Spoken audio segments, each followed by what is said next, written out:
Hi hello ನಮಸ್ಕಾರ ವೀಕ್ಷಕರೇ. ಹೊಯ್ಸಳ ಕಾಲದ ವೀರ ವನಿತೆಯರು ಮತ್ತು ರಾಣಿ ಶಾಂತಲ ಬಗ್ಗೆ ನಿಮಗೆ ಗೊತ್ತಾ? ಬನ್ನಿ ಈ ವಿಡಿಯೋದಲ್ಲಿ ತಿಳ್ಕೊಳ್ಳೋಣ. ಹೊಯ್ಸಳ ಸಾಮ್ರಾಜ್ಯ ಎಂದರೆ ಕೇವಲ ರಾಜರ ಶೌರ್ಯವಲ್ಲ, ಅದು ವೀರ ವನಿತೆಯರ ತವರು ಕೂಡ.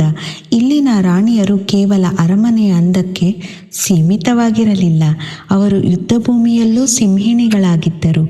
ಅಭಿನವ ಸರಸ್ವತಿ ಎಂದೇ ಹೆಸರಾದ ರಾಣಿ ಶಾಂತಲೆ ಕಲೆ ಮತ್ತು ಸಾಹಿತ್ಯದ ಪೋಷಕಿ.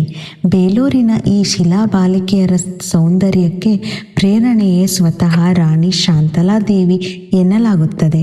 ಅವರು ನೃತ್ಯ ಮತ್ತು ಸಂಗೀತದಲ್ಲಿ ಅಪ್ರತಿಮ ಪಾಂಡಿತ್ಯವನ್ನು ಹೊಂದಿದ್ದರು.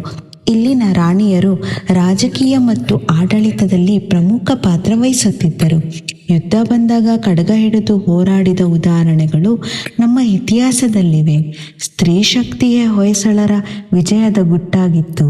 ಕೇವಲ ರಾಣಿಯರಲ್ಲ, ಸಾಮಾನ್ಯ ಮಹಿಳೆಯರು ವ್ಯಾಪಾರ ಮತ್ತು ಧರ್ಮ ಕಾರ್ಯಗಳಲ್ಲಿ ಸ್ವತಂತ್ರರಾಗಿದ್ದರು.